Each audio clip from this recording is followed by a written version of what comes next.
ٹھیک ہے سر، یہ بتائیے گا کہ جو وہاں کی صوبائی حکومت ہے وہ کیوں نہیں یہ ایڈریس کر پائی یہ چیزوں کو، جس کو اور وزیر اعظم کو اس کے لیے پھر اعلان کرنا پڑا؟ تو وہ جھوٹ کون بولے گا، اس کا تو وہی ایک ہی کام ہے جھوٹ بولنا، اور ابھی تو عمران کئی دنوں سے وہی چھپا ہوا ہے، روزانہ وہی ایکٹیویٹیز کر رہا ہے، تو اس کو تو ہیلی کاپٹر فوبیا ہو گیا ابھی، یا وہ ہے ہی نہیں تو وہی استعمال کر رہے کبھی ادھر کبھی ادھر، تو اس کو تو اس سے فرصت نہیں ملتی بغیر گالیوں کے، بغیر دوسرے کو ذلیل کرنے کے، بغیر جب حکومت میں یا مرکز میں بھی تھے سیاسی مخالفین کے خلاف کیسز بنانے کے، تو ان کا تو وہی، ان کا فیلڈ بھی وہی ہے، اسے اپنا کام چلاتا ہے، جھوٹے بیانیاں لاتے ہیں عوام کو بیوقوف بنانے کے لیے۔ 2013 میں جھوٹا بیانیہ لایا، اتنے کروڑ نوکریاں، اتنے گھر، اتنا فلاں فلاں، ابھی جب وہ فلاپ ہو گیا، کچھ نہیں کیا، 2018 میں بھی وہی یوز کیا، تو ابھی نئی چیز شروع کی کہ کچھ ڈلیور کیا ہی نہیں، ابھی بات کرو سازش ہوئی ہے، ہمیں زبردستی نکالا گیا، ہم میرے کے خلاف ہو گیا، ہم محب وطن ہیں، آزادی چاہتے ہیں، غلامی، تو اس طرح بات پر ٹائم گزارتا ہے، مگر آخر میں ایک وقت آ جاتا ہے کہ پھر وہ چیزیں نہیں چل سکتی اور لوگوں کو یقین ہو جاتا ہے کہ یہ بندہ جھوٹا ہے، جھوٹ بول رہا ہے۔ جس طرح اس کی یہ جو سازش مارچ رہا، تو اس میں لوگوں نے یہ فیل کیا، اے پی کے عوام نے بھی، کہ یہ جو بولتا ہے بالکل جھوٹ بولتے ہیں، اور ہم کیوں اسلام آباد پر دعویٰ بول دیں، ہم کیوں چاہے، ہمارا مقصد کیا ہے، مشن کیا ہے، تو لوگوں نے اس کو پوری طرح مسترد کیا، تو پھر آخر میں لوگوں کو احساس ہوتا ہے جھوٹ کب تک بولا جائے گا۔ بالکل ٹھیک، بہت شکریہ امیر مقام صاحب ہم سے بات کر رہے ہیں۔ آصف آپ کی بات کمپلیٹ ہے۔ بالکل دیکھیں خان صاحب نے بھی وہی بات کی، امیر مقام صاحب نے بھی، کہ عمران خان صاحب کے پی میں آ کے بیٹھے ہوئے ہیں۔ وہ میں یہی بات کر رہا تھا کہ پاکستان کی جماعت ہے، اور اگر آپ جو ہے فیڈریشن کی بات کرتے ہیں تو آپ ایک صوبے میں جا کے بیٹھ گئے، آپ کو کیا خوف ہے؟ سیاستدان تو شفیق صاحب کبھی بھی نہیں خوف زدہ ہوتا، وہ گرفتاریوں سے، ان سے تو اس کی مقبولیت میں اضافہ ہوتا ہے، اور جیل جو ہے ان کے لیے تو یہ کہتے ہیں اس کی بلندی کے سیاست میں آگے لے کے جانے کے لیے ہے، اور اس کے بعد جو ان کی نیچے فالوشپ ہے وہ اور زیادہ مضبوط ہوتی ہے کہ ہمارے قائدین ہمارے لیے صحبتیں برداشت کر رہے ہیں۔ تو بات یہ ہے کہ اداروں کی مضبوطی کی بات ہونی چاہیے۔ عمران خان صاحب جو بات کر رہے ہیں نا، وہ تو صرف تصادم کی بات کریں، اور اداروں کی مضبوطی اسی وقت ہوگی جب پارلیمان مضبوط ہوگا۔ عمران خان صاحب اگر لوگوں سے این آر او مانگیں گے، اداروں سے این آر او مانگیں گے، مڈل مین سے جو ہے این آر او مانگیں گے، تو وہ تمام چیزیں ان کے پاس بھی موجود ہیں، اور انہیں بھی معلوم ہے۔ اب تو دیکھیں انہیں کھلے دل سے تسلیم کرنا ہوگا، جیسے فواد چودھری صاحب نے گزشتہ روز ٹویٹ بھی کیا کہ ہماری اپنی بھی غلطیاں ہیں، تو جب تک یہ غلطیاں تسلیم نہیں کریں گے، جو آپ سازش کے آپ الزامات لگا رہے ہیں، اللہ جانے کون عمران خان کو یہ لائن دے رہا ہے، کبھی وہ سازش کہہ دیتے ہیں، کبھی غداری کے سرٹیفکیٹ باندھتے ہیں، کبھی جناب تصادم کی بات کرتے ہیں، تو ان تمام چیزوں کو پس پش ڈالنا ہوگا اور انہیں پارلیمنٹ میں آنا ہوگا۔ میری پی ٹی آئی کے کافی اہم لوگوں سے بات بھی ہوئی، اور وہ یقین کریں، وہ فون کے اوپر بھی وہ اس بات کو تسلیم کر رہے ہیں کہ ہماری جو لیڈرشپ ہے وہ غلط کر رہی ہے، اور ہمیں پارلیمنٹ کے اندر جانا چاہیے، پارلیمنٹ کے اندر ہمیں حکومت کے ساتھ بیٹھ کے بات کرنی چاہیے۔ کوئی بات نہیں، اگر اس بار ہم سے ڈیلیور نہیں ہو سکا تو ہم اپنے جن لوگوں نے ہمیں ووٹ دیا ہے وہ لوگ ہمیں کہہ رہے ہیں کہ آپ پارلیمنٹ کے اندر جائیں، ہمارے مسائل کو آپ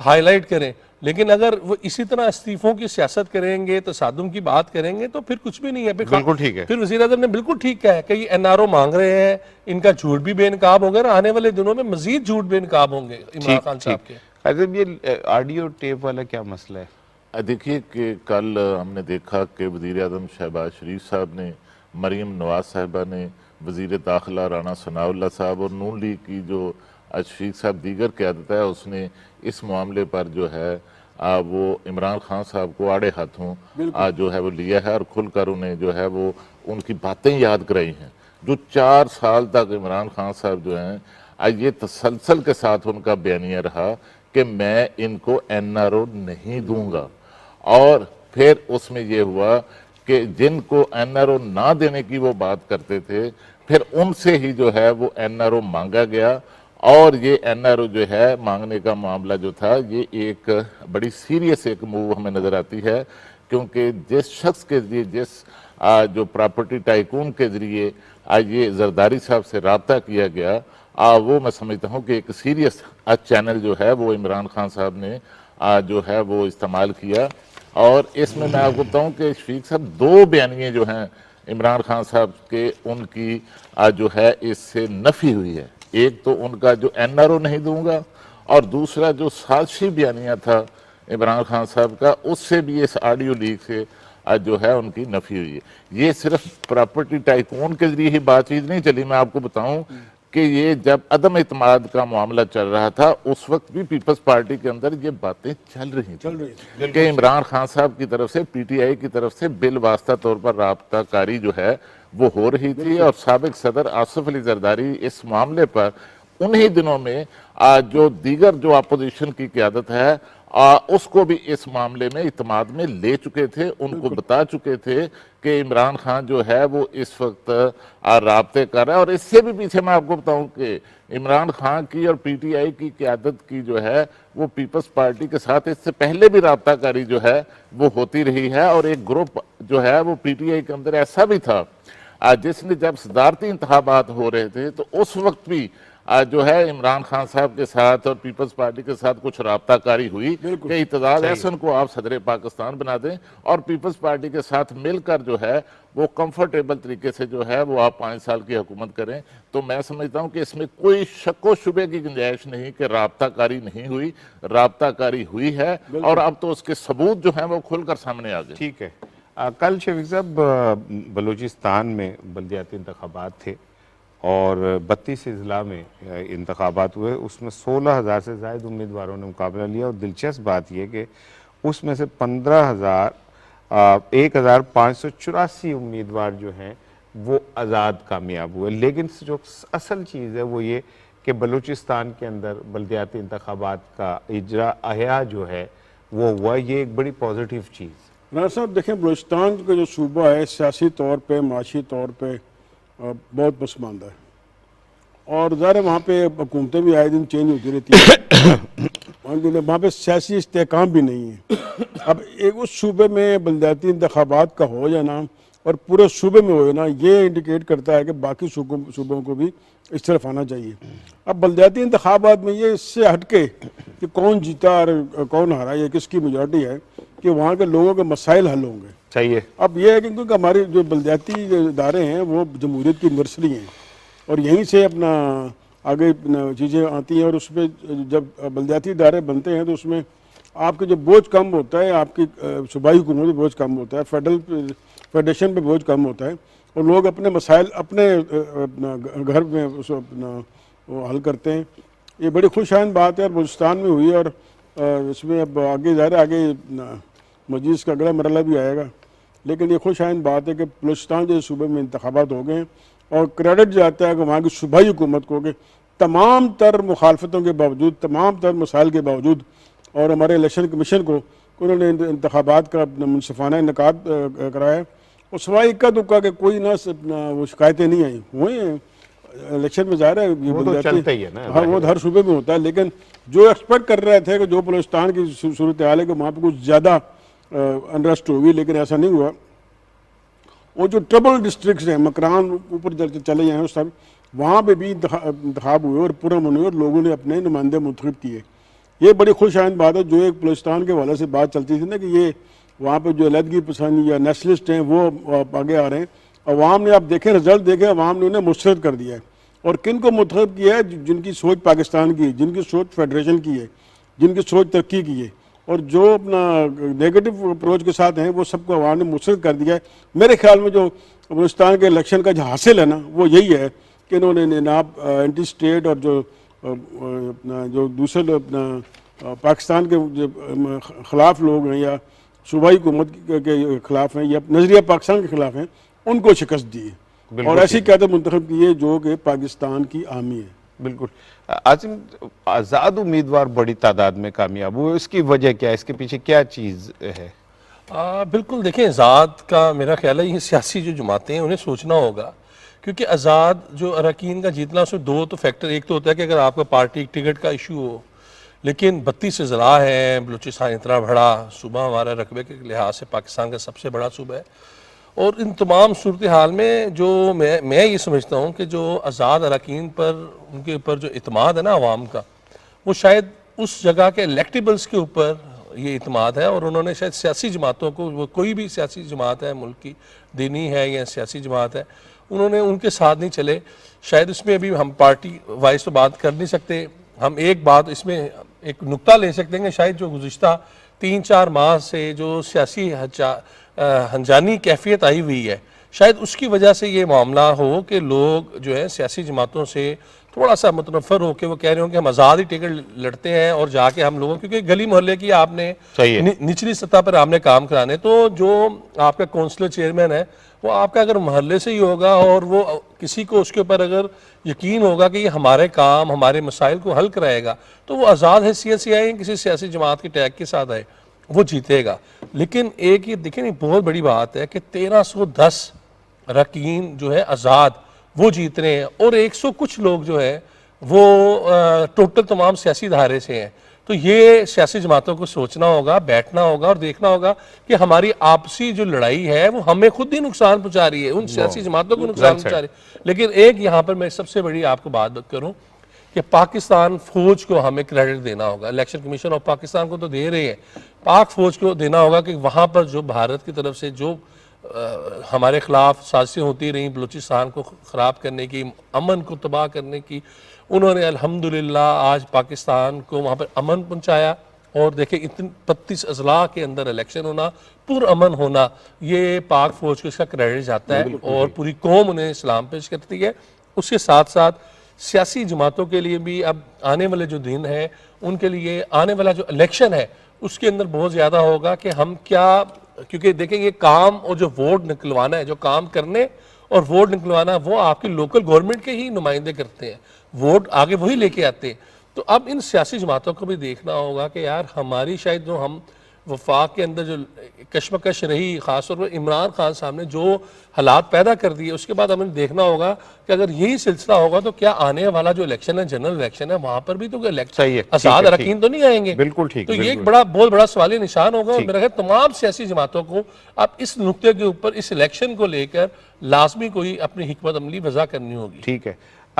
خالد صاحب، JUI نے اچھا رزلٹ دیا وہاں سے، اور باپ کے بھی اچھا رزلٹ ہے، کہ اس کی کیا وجہ ہے کہ دو جماعتوں کی وہاں پہ کامیابی کی کیا وجہ ہے؟ دیکھیے کہ KP کے بعد KP میں بھی JUI جو ہے اس کا لیڈنگ ایک رول تھا، اور اس کے ساتھ اب بلوچستان کے اندر بھی دیکھیے کہ جو اپوزیشن کی بڑی پارٹی ہے اس وقت، اس میں اب وہ JUI سب سے بڑی پارٹی ہے، اور وہاں JUI کی جو ہے وہ بڑی گہری جو ہے وہ روٹس ہیں.